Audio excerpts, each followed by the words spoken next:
I love this song. It's every morning. Yeah. It's proper.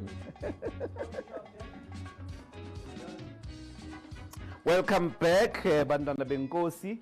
I want to also welcome the viewers on YouTube. This is Power Talk with me, Mbuyiseni Ndlozi, and we are joined by Dr Lesufi, the Premier of Gauteng. Do you know? Okay, well, welcome.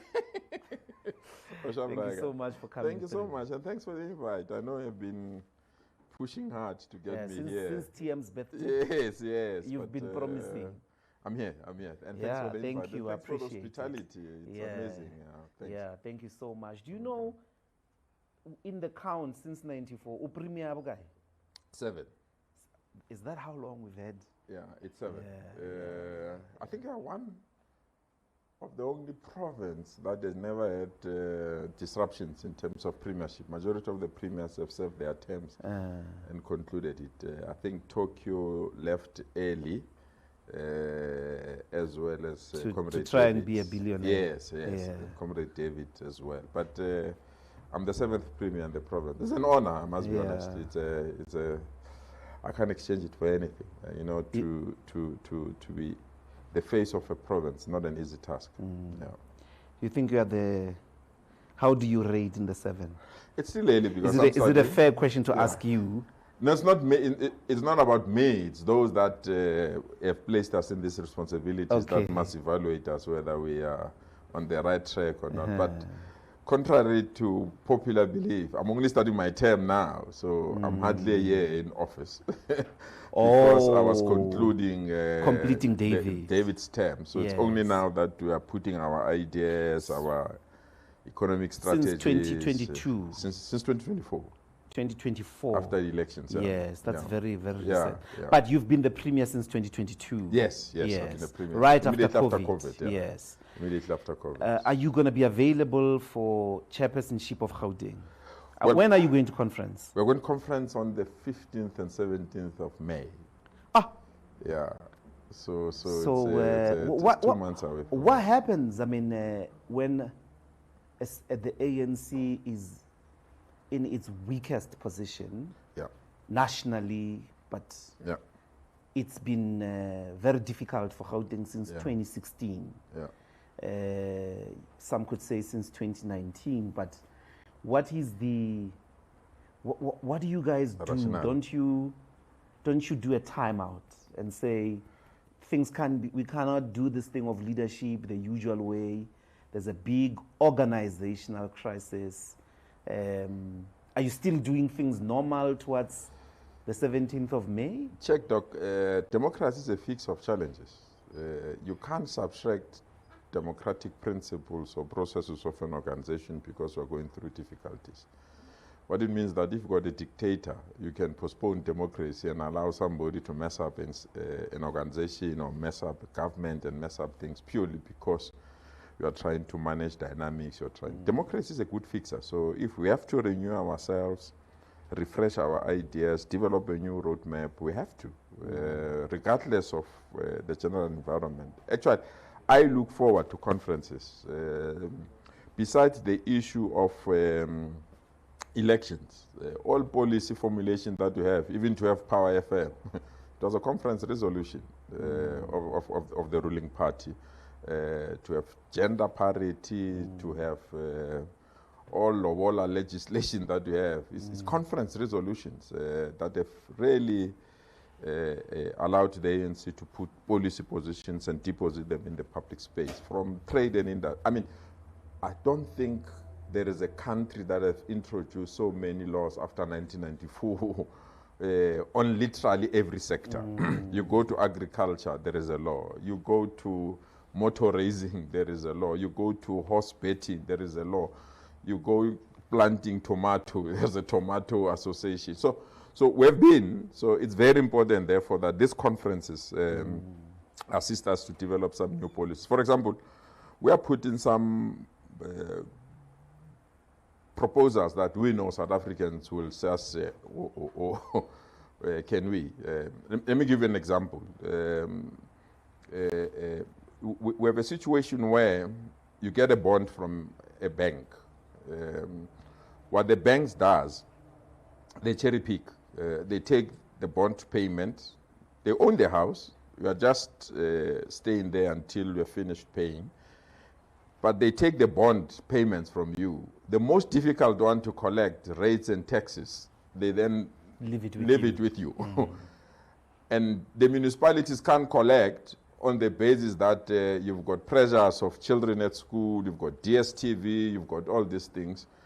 And then the local municipalities are collapsing purely because the development and the post-1994 development have not yielded the required revenue, but it has increased the demand of new roads, new traffic lights, new all things. But the revenue base, coupled with the high level of unemployment, the state is literally limping.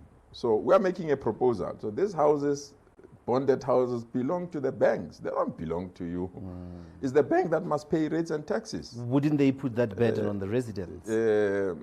Well, they are collecting it anyway, so let it be part of the broader collection if they have to. But banks will not close the road or do and have tires if we have. That's one that we want to take to serious for conference consideration. To say the bank, this house belongs to you, pay everything and collect from whoever you want to collect. But does the ANC... Because you have better system of collection rather than the state, because the state does not have particularly on bonded. But I'm going to come to the premier, to the governor. But I do want to think a little bit about what about this conference of the ANC in May. You haven't told us whether you are available. But what about this conference will yield a different outcome for the problems facing the organization ANC, such that it does not perform in the same way as it did in 2024 and 2019, and local government as well, where you recover your municipalities, the metros, back into the fold? I'm sure this is what you would require. But what specifically, other than who leads what where, will be different in this conference? Massive difference. If we apply our mind and if we need an end product that will take the ANC to the next level. And there are 4 areas, and I'll go through them quickly, if you don't mind, Doc. The first one is trust deficit.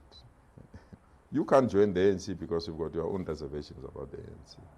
So if you can't fix that... I feel like they might kill me in the morning. Can you see?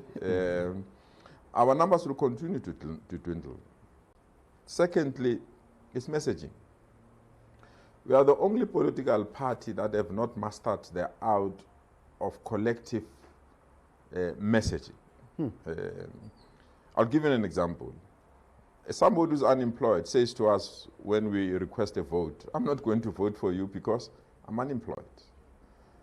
And someone that is employed, he says, I'm not going to vote for you because you've not given my child a university acceptance letter. Somebody whose child have received a university acceptance letter says, I'm not going to vote for you because NEFSAS is not playing its role. And somebody who has NEFSAS will say, I'm not going to vote for you because NEFSAS is not paying on time. So you have this many things that we have done, but because we are no longer a liberation movement that worked on the collective approach in uplifting society, we have agreed to be relegated to individual interest. And you go to individual interest will not satisfy society. But if you have a political mandate and a service delivery commitment that is understood by rank and file and ordinary South Africans, they will. I mean, show me a country that have given people 5 million houses at a go, RDP houses. Free houses. Free. No country across the globe that has done that. Show me an institution that have liberated. Me and you were a product of, it was not NEFSAS, I think it was, I don't know what it was. TEFSA. Show me. And the people that benefited out of that, where are they now? They're engineers, they're doctors.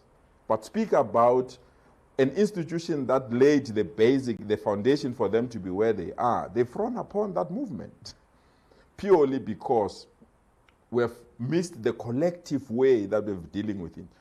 Before 1994, it was people's education for people's power.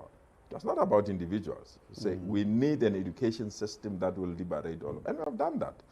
There are only two areas that are still outstanding that some of us we are pushing very hard to ensure that there is equality for everyone. Thirdly, we said that our health system must be in a position to accommodate those that can afford to pay. But the problem became, we allowed that, the infrastructure could not cope. But the content still remained the best. Societies don't complain about quality of doctors. Society don't complain about quality of medication that are provided. Society complains about infrastructure. Society complains about lack of beds and other things. But the core mandate of health that we said we'll do to society, we've done that, we've delivered that. It's that the numbers are humongous and we have not then taken to the next level. Thirdly, we said that we'll take people from infrastructure that is not habitable to infrastructure that is habitable. You check the number of infrastructure that we've built. It can be roads, it can be schools, it can be clinics, it can be bridges, it can be all these things. We've done that. But now, because the individual interests have crept in, we have not packaged our messages. Thirdly, the ideological aspect. Reality is that ideological education and changes that have happened, I doubt the African National Congress have moved with it. And that is why some of us sometimes were seen as outliers or people that don't have. Reality is, there is no difference between the EFF, MK Party, ANC, PAC, AZAPO, in the state and era that we are in. We want to maintain our individual interest because our individual identity because we believe we can run government alone, whereas we can broaden the base and bring new skills. To say collectively, can we do so? We tried it in Gauteng. The liberation or the organization that are running government here are traditional movements that we think can take the country forward. So the ideological perspective, repositioning, strengthening, and packaging, I don't think that we've deposited it in a manner that will assist. And the last one, obviously, is resourcing. Reality, if buses can't run because government have run off budget or children can't go through a river because there's no money to build a bridge, it means our resourcing mechanism have been left to chance. And the state have allowed itself to play rich when it's poor, privatize everything, tenderize everything. You don't build the capacity of the state, everything, even to fix a fence at the gravesite. You want somebody to come and do it. You don't build the capacity of the state so that that revenue base is entrenched. So if you go to a conference as Gauteng, which is the economic hub of the country, these four crucial issues, obviously coupled with economic position and employment, you can't. But if you want to relegate it, who's the next leader of the ANC in Gauteng, some of us are not interested in that.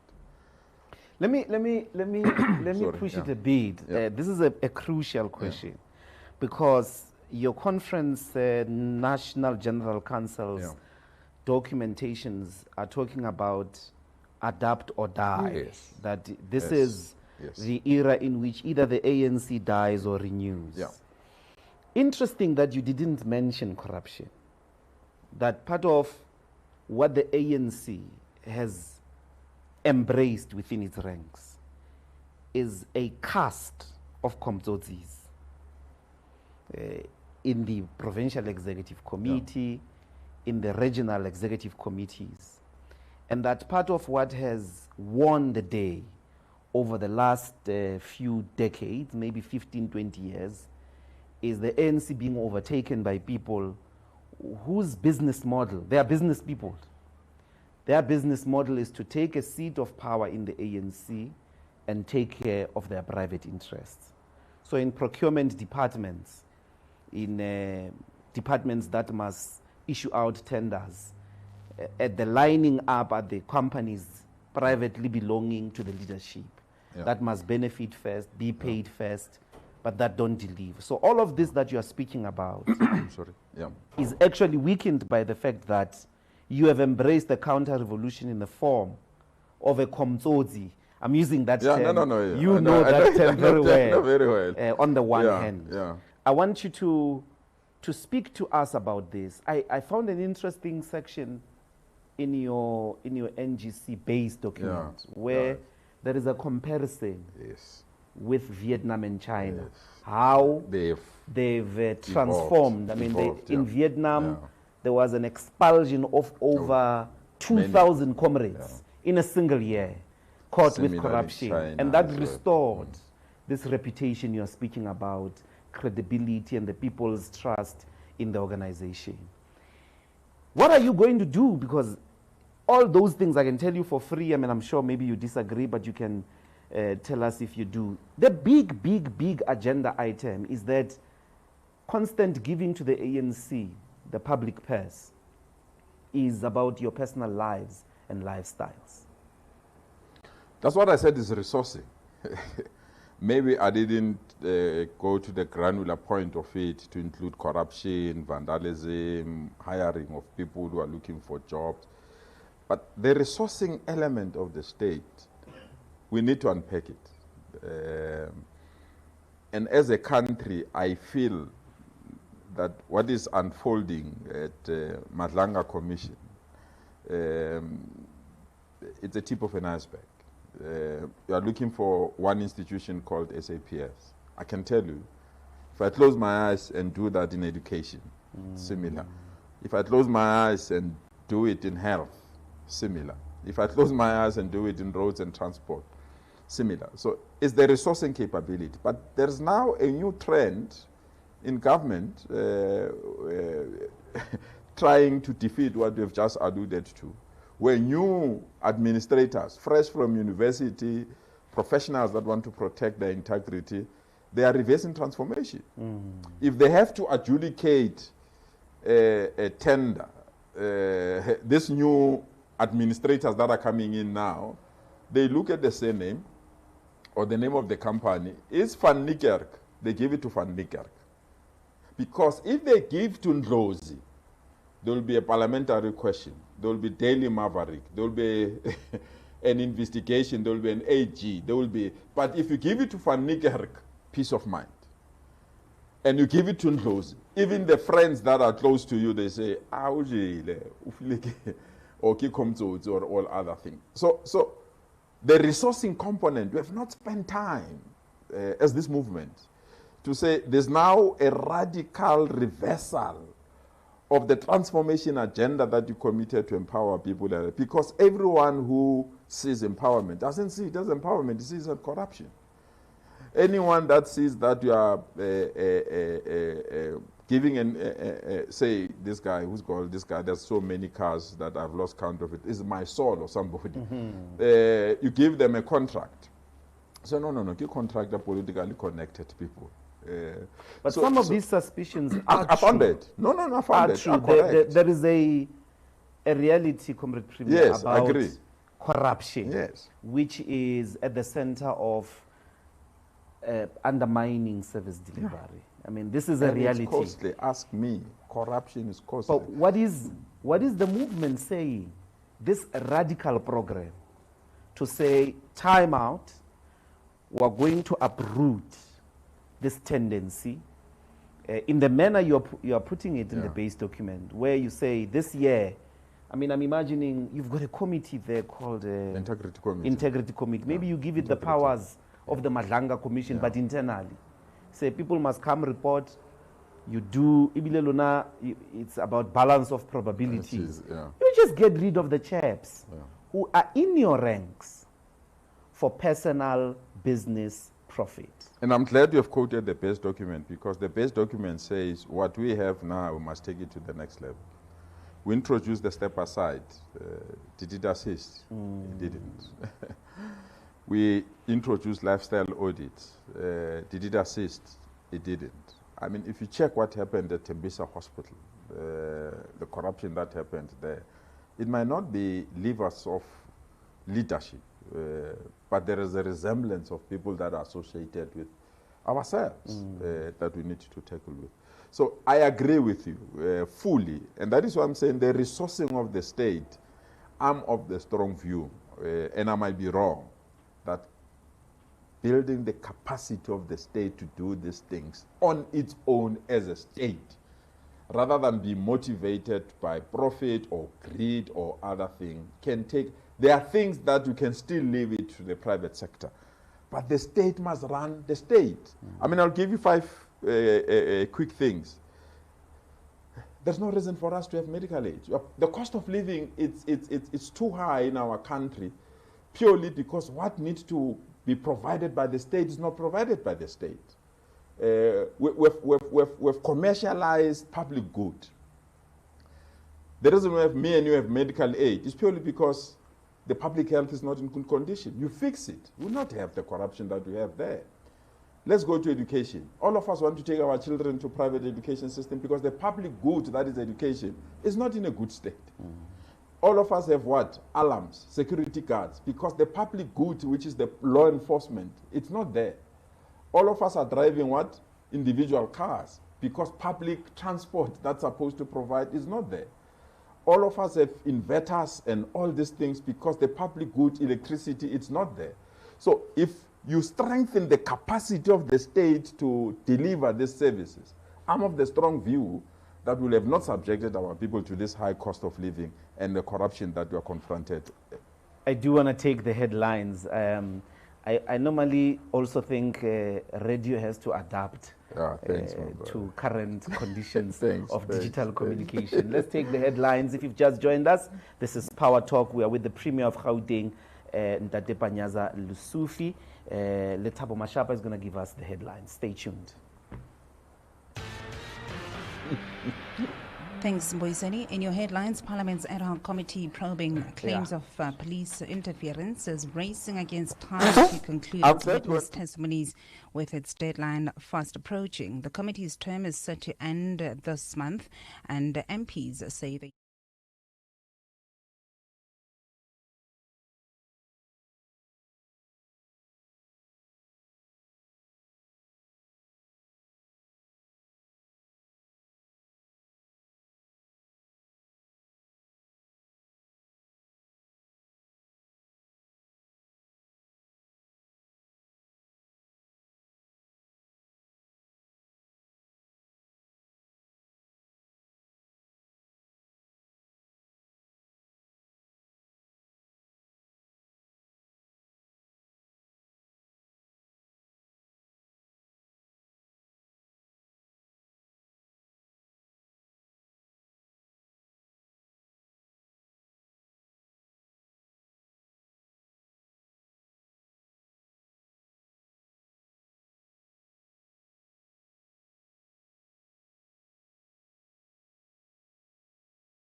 Power 987 News. Gauteng municipalities are struggling to implement credit control policies, resulting in poor debt collection. Power 987. Yeah, more Now radio bar we're shut up. talking. But they don't take Power Talk seniority with serious. Mbuyiseni Ndlozi, where your voice is heard and opinion matters. Welcome back, Bantwana Benkosi. We are still with Panyaza Lesufi, the Premier of Gauteng. And if you've just joined us, this is Power Talk with me, Mbuyiseni Ndlozi, here on Power 987. Premier, I want to do two things and then we can go to Gauteng government issues.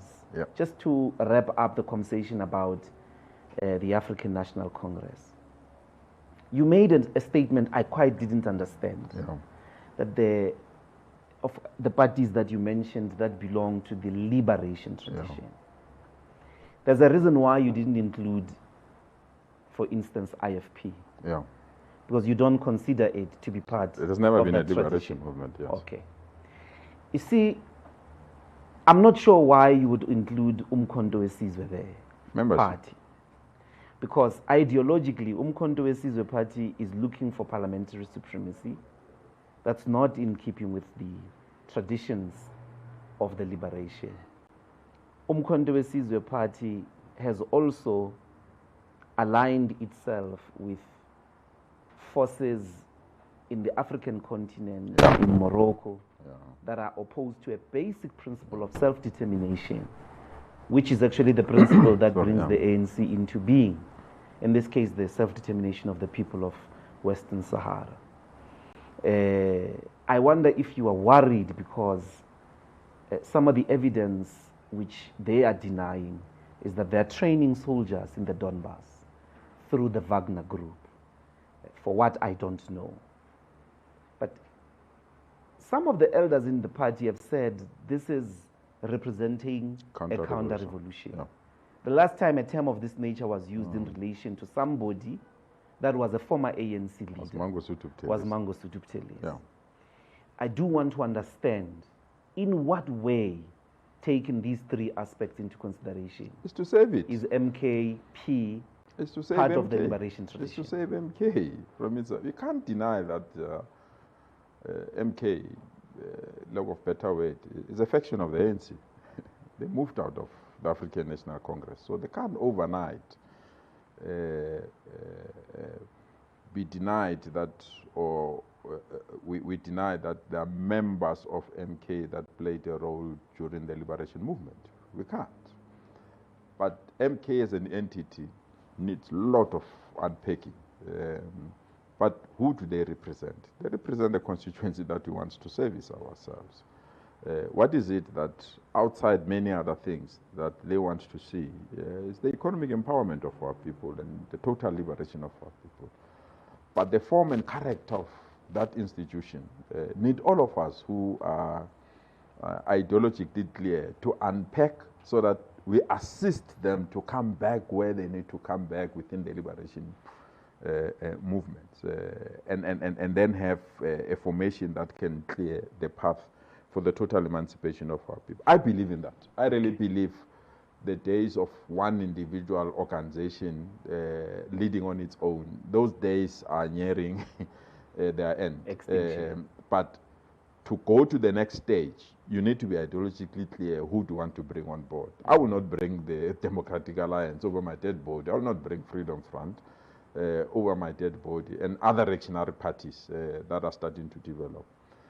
Action SA and other who really believe that the markets are the only solution to the challenge that we have. We still need the presence of the state and the capacity of the state and the skills of the state to protect the weak and the vulnerable. So within that framing, there are many other post-1994 formations, for example, Abahlali baseMjondolo, who are mobilizing people within the informal settlement, but who are doing other things that may not be correct.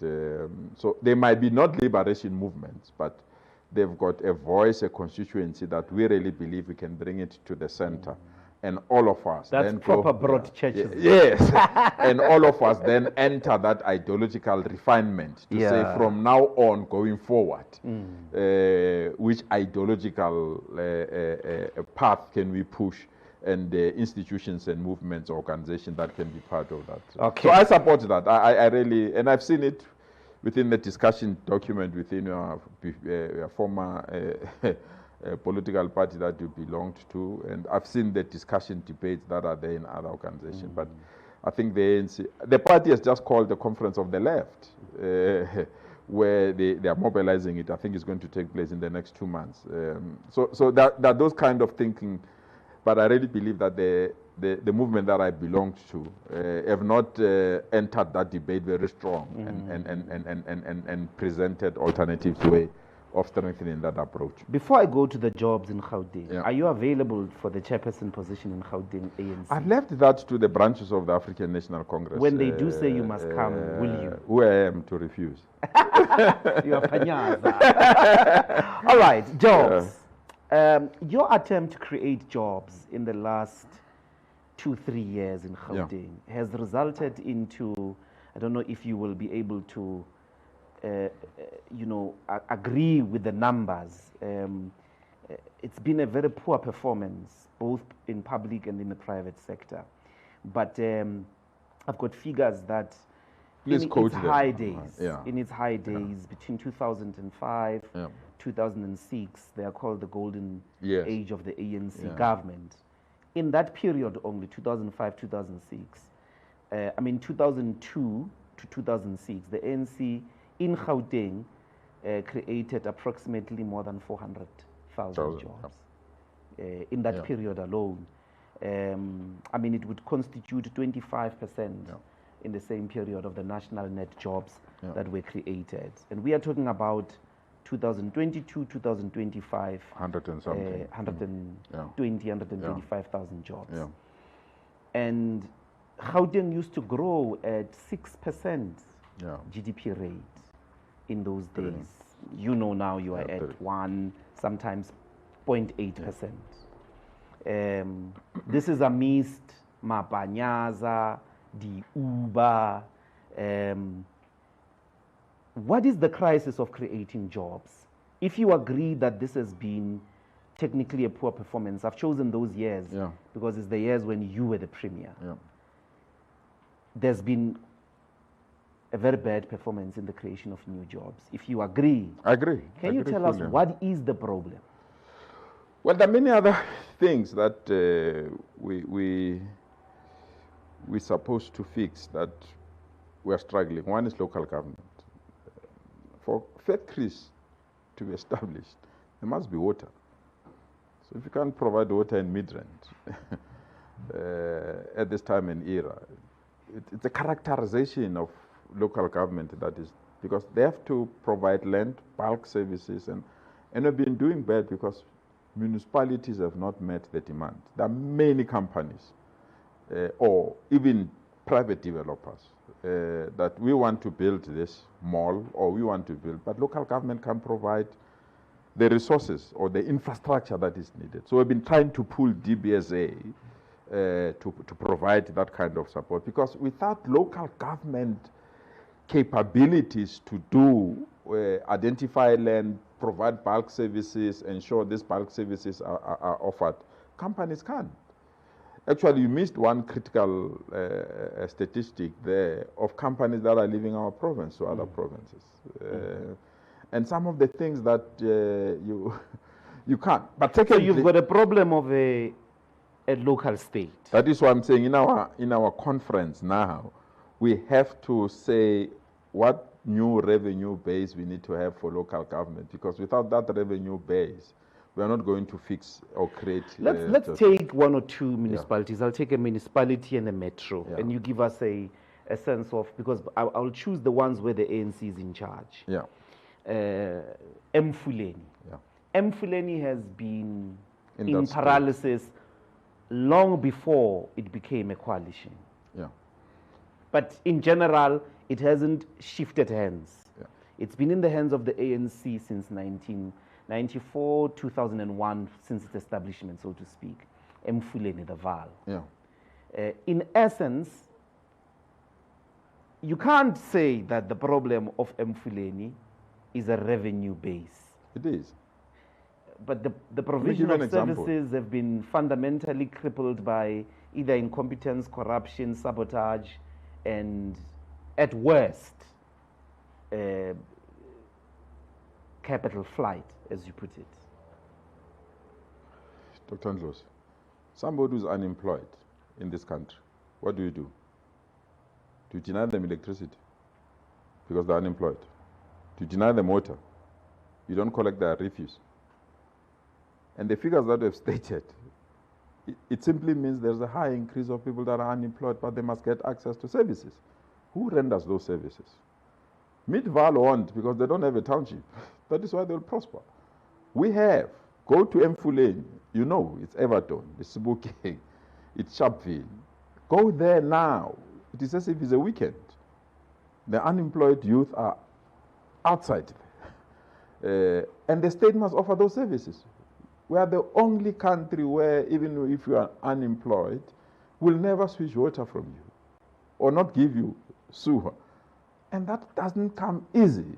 And that is not free. It means some institution need to pay for it. And what happened in Emfuleni? You are big companies. You are Asal Metal, you are, I can quote, all these big companies, they went to ESCOM and say, ESCOM, we don't trust this municipality to give us electricity. We want to pay you directly. And they put their own meters. Every month they pay ESCOM. And ESCOM does not bring that money to the municipality, which simply means that the poor must be subsidized by the state and the rich must pay directly to ESCOM. We've been fighting with ESCOM for that. Water, it's a human right. How do you deny people water because they're not paying?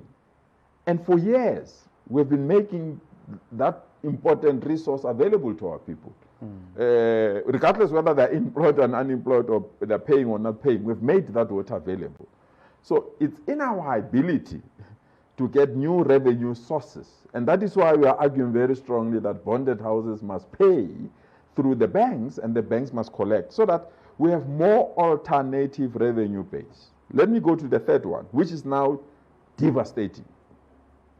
All the malls in that municipality, check all of them, Val Mall, and check on top of their roofs. It's no longer electricity that comes from the municipality. They're generating their own. Do we get the revenue as government from that generation? No. And this was the huge source of revenue for that municipality. So I'm not blaming them. I'm just saying even ourselves, we've run out of ideas to salvage that municipality. I mean, you go to that municipality, the infrastructure is aging. The water pipes are old. Sewers flowing freely. But it's also leadership. Sorry, it's also leadership. I don't think we've provided leadership as well. And that is why you'll see in the next... What does that constitute? What does providing leadership mean, and why haven't... The problems of the ANC find itself in government. So even if you have the best person, if he loses confidence of the ANC, we'll remove him to bring the faction that has won. Whether that person is capable, have the skills, the qualification, the know-how, we don't care. It's our faction that have won. So that's the leadership that I'm talking about. It's our faction that has won, because our faction has won. Even if we don't have capacity, we've just managed to convince branches to vote for us. We will then remove the best and replace them with those that are not capable to do so. So it's leadership that we need to. But also, we're not taking care of our industrial development. I always argue with the leadership of Emfuleni that Sasolburg might be in Free State, but it can grow towards us. Harrismith, to me, it's the new logistic hub that we can develop. Because Harrismith is 300 meters away from Durban, 300 kilometers away from Durban, 300 kilometers from Johannesburg, 300 kilometers from Bloemfontein, 300 kilometers from Mpumalanga.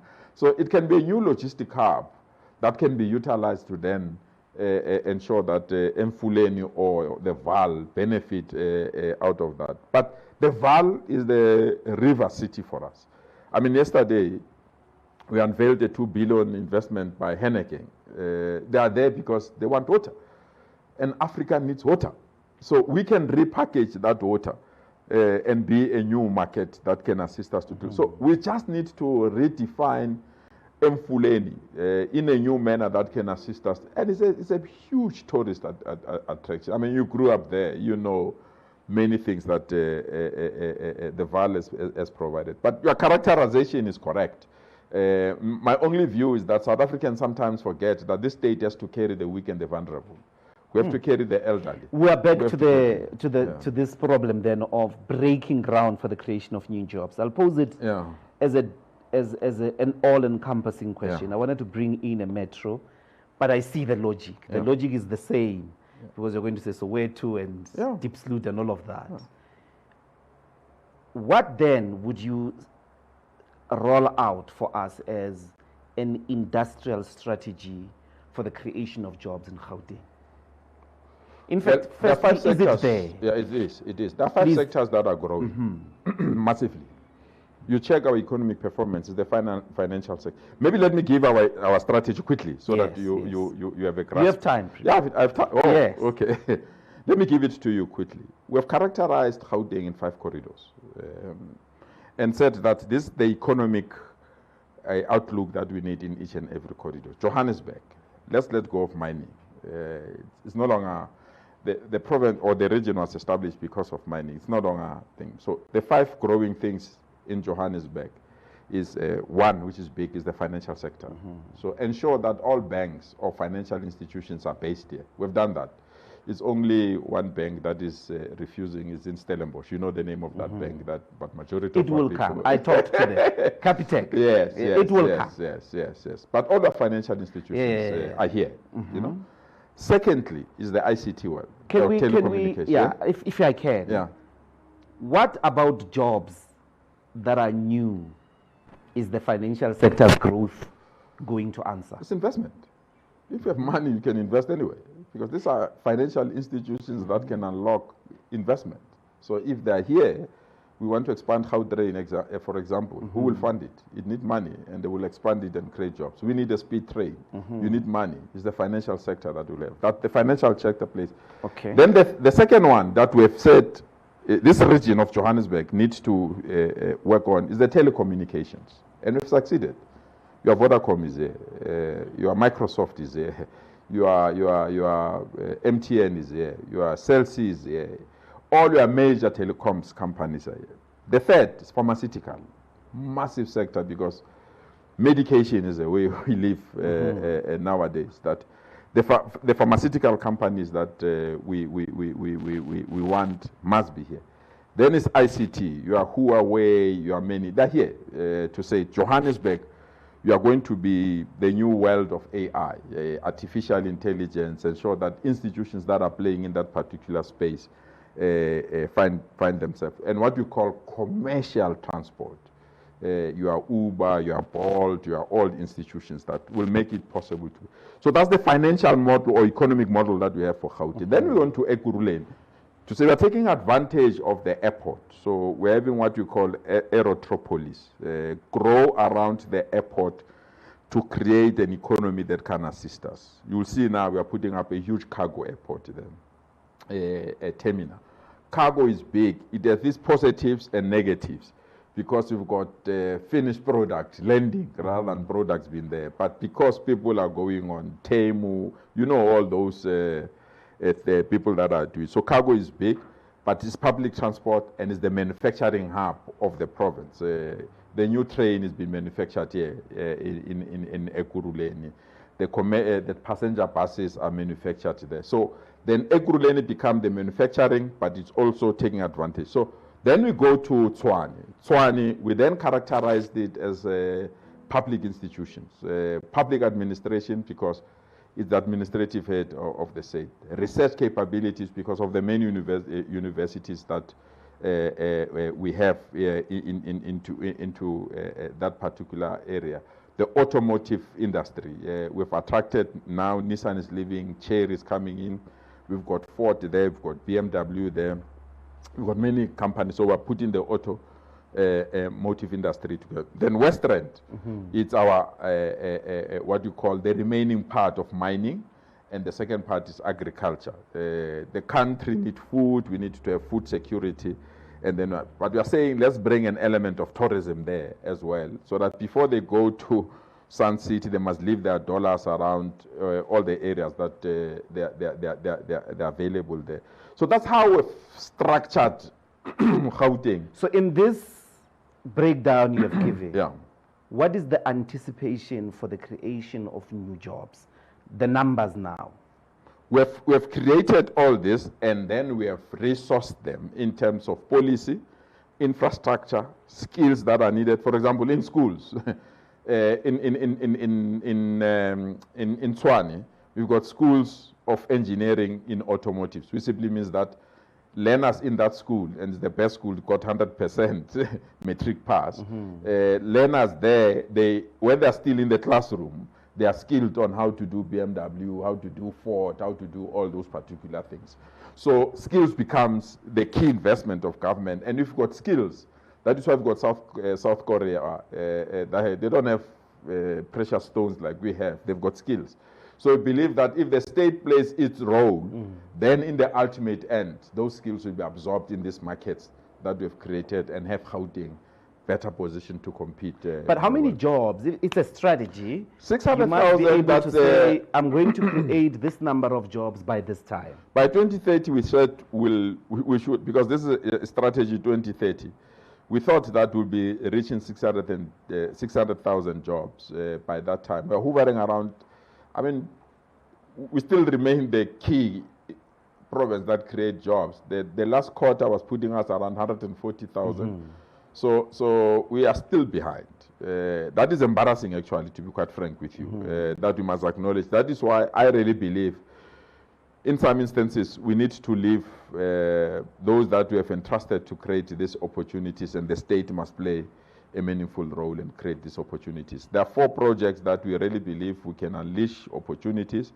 The speed train to Musina, the speed train to KZN, and the new Transnet line between, rail is the future for us. We are bringing the element of rail, because rail can absorb as many jobs as possible. So there's a new rail between Tshwane and Gqeberha that Transnet is putting up.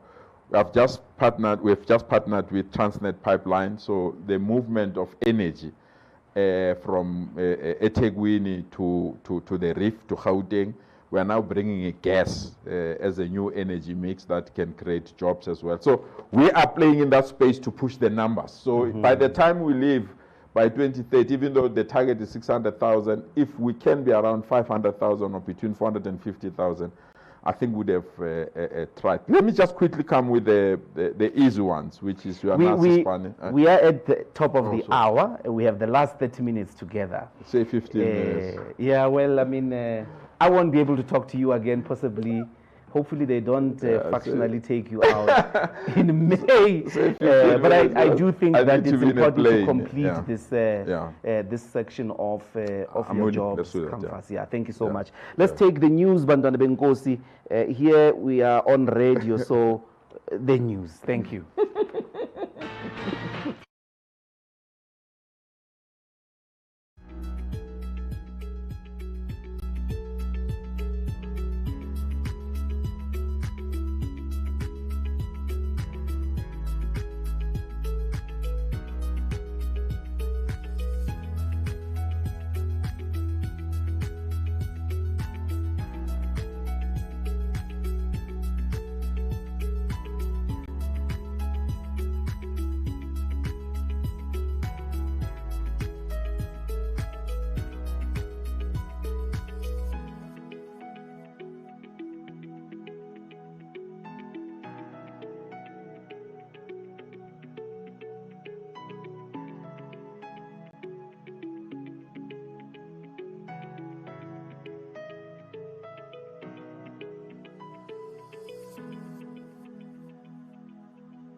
joined us.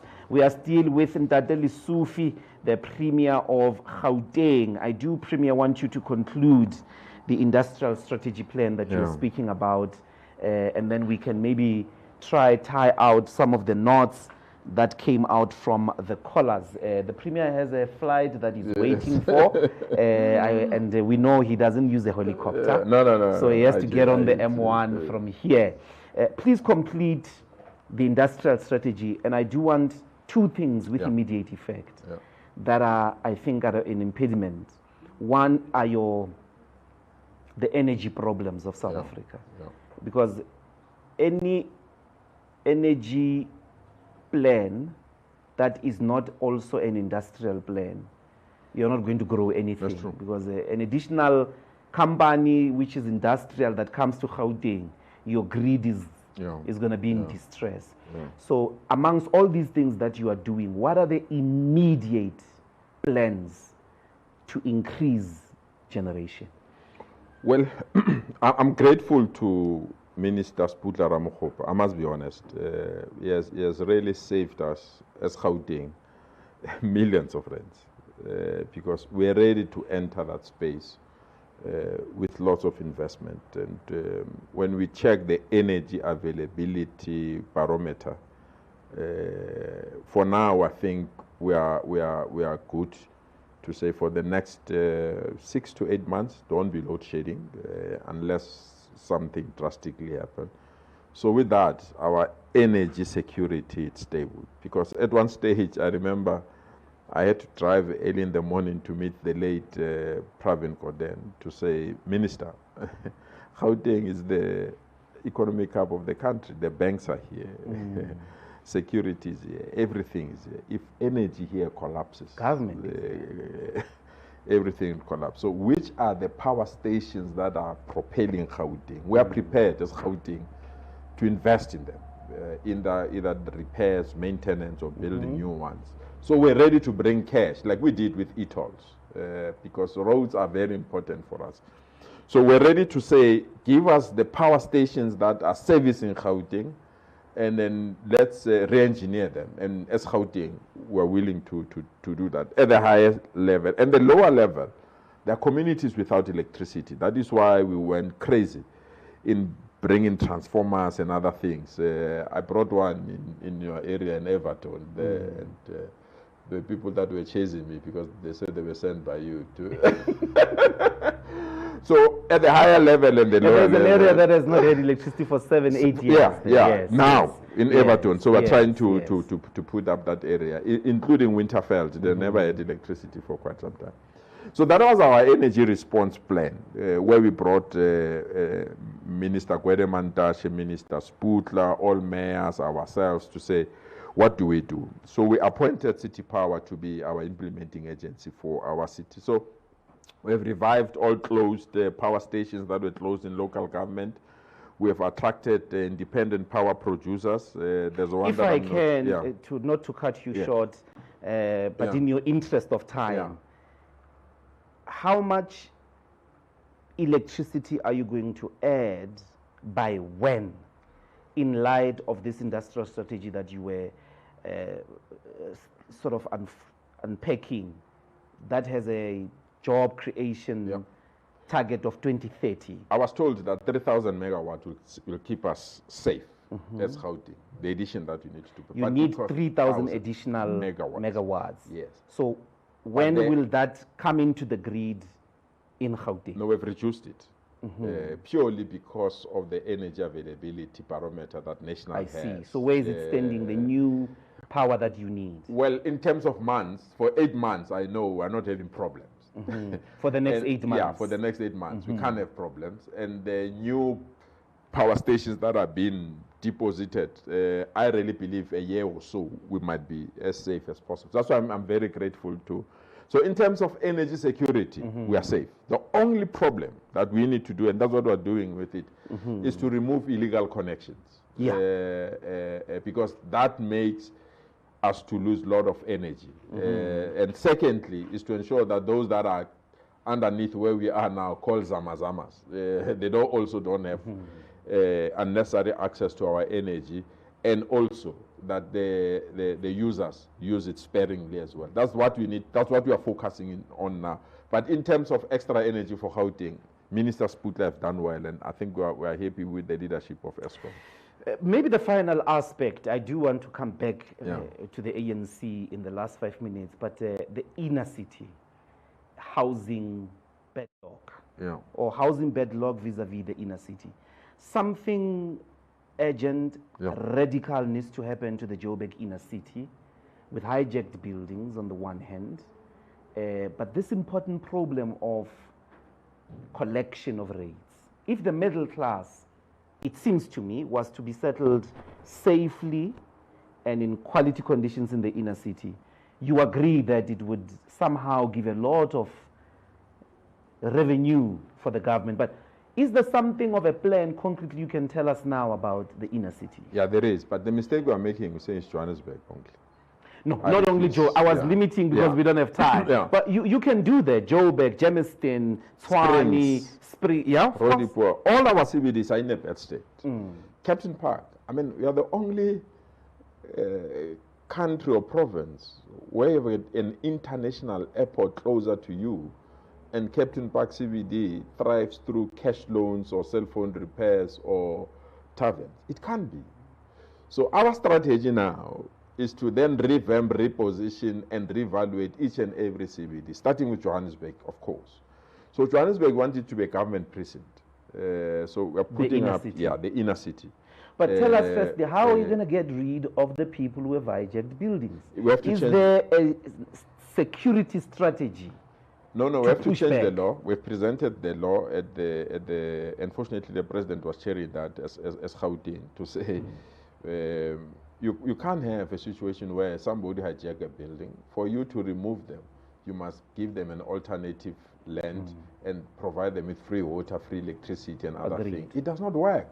The intention to invade was wrong, and therefore we need to deal with the consequence of it. So you have a new law. We're producing a law as Gauteng. We're introducing it. So we've got 180 buildings that we've identified that have been hijacked that we need to go in, possibly demolish them completely and start afresh. That's the Johannesburg CBD. There's a team that meets every Tuesday to assist us to deal with those aspects. So Johannesburg CBD must compete with other big cities. You are New York, you are all those big cities. So that's our intention for now with Johannesburg.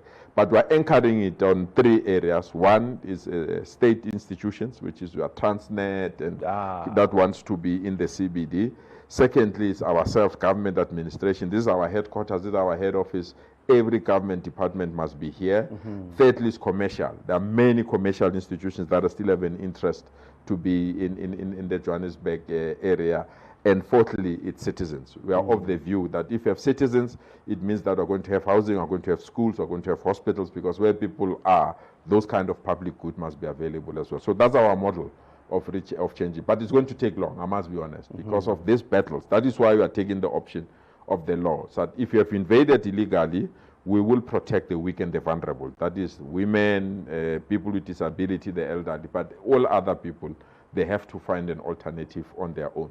Or if we provide an alternative, let it be limited. It's there for 3 months so that people can plan their new lives rather than remove them now and they have nowhere. So that's the kind of new legislation that we are formulating. Madlanga Commission. SAD Commission. I call it a SAD Commission. At the center of most of the evidence that's coming out is Gauteng. Gauteng Police, Eguruleni, its Metro Department. You were saying earlier, you think that's even a tip of the iceberg. It is. Why wait and not constitute your own internal robust extraction of elements that are working with organized crime, particularly in the what they call construction cartels? These chaps really cripple service delivery, and they are embedded not in the police only, but also in the administration. Is there something other than watching the SAD Commission, waiting for its outcomes, that has kicked in your system to say, we are not going to wait, We're going to extract these people. We're going to put systems in place to make sure that we reverse the gains of organized crime. And that's our approach. The Madlanga Commission serve as a tool for us to intervene decisively where corruption is embedded. But some corruption that is very extremely difficult or is difficult to manage. I mean, if somebody fall in love with somebody that is a criminal, and they say we're in love, do the state have a dictator who must fall in love with you or not? It becomes difficult. I hope But you don't we think corruption is love or love No, is no, no, no, corruption. no, no, no, I don't. No, no, no, I don't. And I don't also buy the defense of the pretty girl that they fell in love.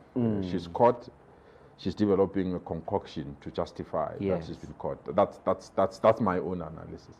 But I said to you at the beginning of education, in health, in transport, in all sectors, you'll come out with the same situation.